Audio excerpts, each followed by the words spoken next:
Buckle up, everybody, because today we're diving into a world on the verge of collapse. Sounds intense. It is. It's ruled by this tyrannical figure called Count Paste. And we're going to follow this crew, the Nova crew, as they try to save their dying world. I'm already intrigued. But as always with these deep dives, there are going to be some twists, some unexpected turns along the way. I wouldn't expect anything less. Exactly. We're going to unpack what happens when a mission goes really wrong, like disastrously wrong. Okay. And our heroes kind of stumble into this happy ending that they may not totally deserve. It's a really fascinating look into, the consequences of trying to fix a broken world, the things you do intentionally, the things you do unintentionally. For sure. It's those shades of gray, those moral ambiguities that really make this story so interesting. Yeah. And it's cool because we have such a unique mix of sources for this deep dive. Oh, yeah. We have song lyrics, narrative excerpts, even character descriptions that paint a picture of this whole dystopia. Sounds like a lot to unpack. It is. But I think the real heart of it, the real core of the story, lies in the Nova crew's journey and this strange, kind of unsettling happy ending that they find. I'm all ears. Okay, so first let's set the stage. The sources really highlight just how desperate this dystopia is under Count Paste's rule. In what way? Well, there are all these natural disasters happening, earthquakes, volcanoes, tsunamis. It's all laid out really clearly in '01. Doze accrue, der Graf. Like, society is teetering on the brink. Yeah. And that sense of urgency, that desperation, it's what pushes the Nova crew to take action. Okay. I'm starting to get the picture, so let's talk about this Nova crew. Who are these guys? Well, we've got Florian the botanist, who's constantly in a haze of herbal influences. Sounds like my kind of botanist. Right. Then there's Karina. She's like this psychedelic Goa witch, so she brings her own magic to the mix. Okay, this is getting interesting. And then there's Sanja, the vegan elf. She's described as super passionate and deeply connected to nature. Gotta love a vegan elf. Totally. And lastly, we have Christian, the stoic cyborg. Oh, a cyborg. Now that's a wild card. Totally. He's kind of shrouded in mystery. So what stands out to you about this crew? Well, first of all, they're a total mismatched bunch, right? Absolutely. You've got all this tension between their personalities, their worldviews, their beliefs even. For sure. It makes you wonder if this clash was intentional. Like, maybe the creators of this world wanted to highlight how messy human connections can be. Even when the world is ending, people are still people. Totally. And those flaws, those clashes are going to play a huge role in how their mission unfolds. I bet. So their mission, it's as unconventional as they are. Oh. They're planning to fly a rocket to the sun. Hold on to the sun. Yeah, and detonate a bomb to stabilize it. Okay, now that sounds a little reckless. Yeah. Even for a fictional world. Right. I don't know much about astrophysics, but even I can tell that's a wild plan. It speaks to their desperation, though. Like, they're willing to risk everything on this one crazy gamble. Okay, so I'm guessing things don't exactly go to plan. You guessed it. Things go spectacularly wrong. How so? Well, remember, Florian and his herbal influences. Yes. The spaced-out botanist. Well, let's just say those influences lead to a critical error while he's programming the bomb. Uh-oh. Yeah, it backfires. Yeah. Well, they end up destroying the very world they were trying to save. Talk about irony. The hero accidentally becomes the destroyer? It's a classic trope, but done in a really clever way. It makes you think about good intentions and how sometimes they can lead to really bad unintended consequences. Absolutely. And I'm guessing this sets the stage for the unexpected turn the story takes. Exactly. Because here's the thing. The world doesn't actually end. Not in the traditional sense, at least. Okay, now you've got me hooked. Tell me more. Instead of total annihilation, the bomb creates this wormhole, and it transports the Nova crew to a parallel dimension. A parallel dimension. That's a twist. It gets even weirder. Get this parallel dimension. It's a utopia. A perfect world ruled by none other than a benevolent Count Paste. Wait, what? So the villain in one dimension is the good guy in another? It's a total mind bender. It challenges our whole understanding of good and evil. Right. Is Count Paste inherently bad? Or is it the circumstances that shaped him into the tyrant we see in the original dimension? It's like the nature versus nurture debate, but on a cosmic scale? Exactly. And this parallel dimension, it just throws another wrench into the mix because the Nova crew are hailed as heroes there. Even though they didn't actually do anything to defeat the villain in this world, some guy named Zalazar. So they're basically getting a cosmic do-over. They get to be heroes, even though they accidentally destroyed their own world. It does feel kind of unfair, doesn't it? Like they stumbled into this idyllic life. Florian's even reunited with his princess named Luna, who's in love with him. It's all based on this lie, though. So the question is, can they genuinely embrace this happiness knowing it's built on a deception? Or will the guilt and the weight of their secret eat away at them? Those are some heavy questions. And I think to really understand what's going on here, we need to dig deeper into Count Paste. He's such a crucial figure in all of this. Absolutely. He's like the linchpin of the whole story. We have to look at both sides of him. The tyrannical Count Paste described in '01, Dozakru de Graaf, who's responsible for all the horrors in their world. Right. And then this benevolent leader we see in the parallel dimension. Okay. De Graaf, it really paints him as this brilliant but ruthless figure. A scientist, a magician, a politician, all rolled into one. Sounds terrifying. He's basically the architect of their world's destruction. But then we have this other version of him in the parallel dimension. Right. And in '02, Doza Crew and Pace Pasta, Yeah. we get a glimpse into his perspective there. He's rapping about being a rebel and king, but he also acknowledges the pain and the anger driving him. Interesting. It's almost like he's trapped in this cycle of destruction, like he can't escape his own demons. It makes you wonder what events shaped him, what experiences led him down such different paths in these two dimensions. Yeah. Could he have become the benevolent leader we see in the parallel world if things had just gone differently in his own? It's a fascinating question. It suggests that even the most villainous figures have the potential for redemption, maybe, given the right environment. Totally. And that just throws a whole new wrench into how we view the Nova Crew's so-called happy ending. They've escaped one tyrant, only to find themselves in a world ruled by a different version of the same guy.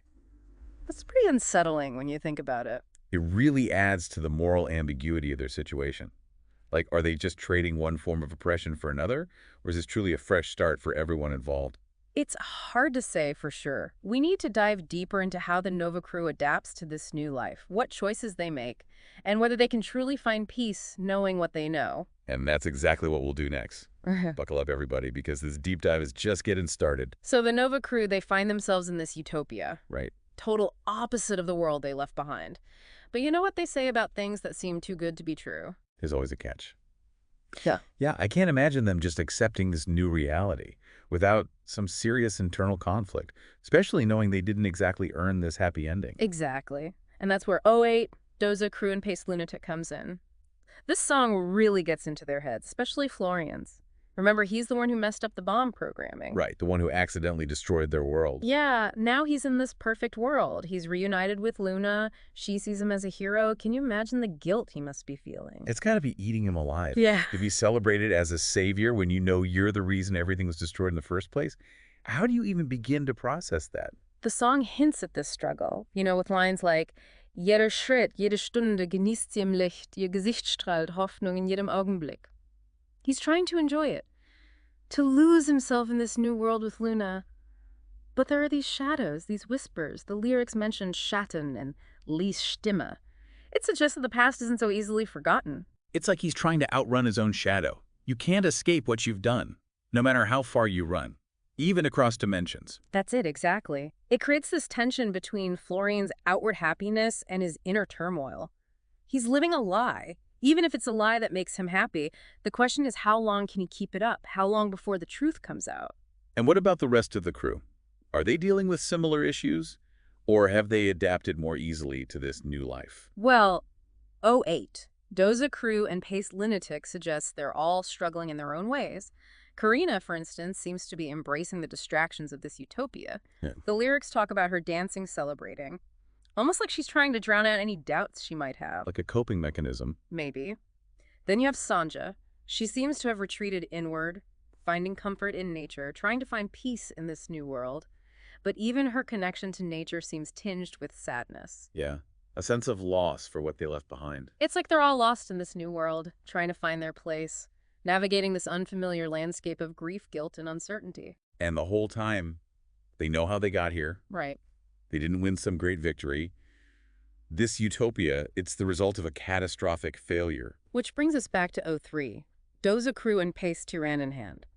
This song really captures the chaos and terror of their final moments in their original dimension. It's a powerful reminder that their journey wasn't heroic. It was about trying to fix a mistake. A mistake that cost them their world. Right. From the very beginning, the song sets the scene.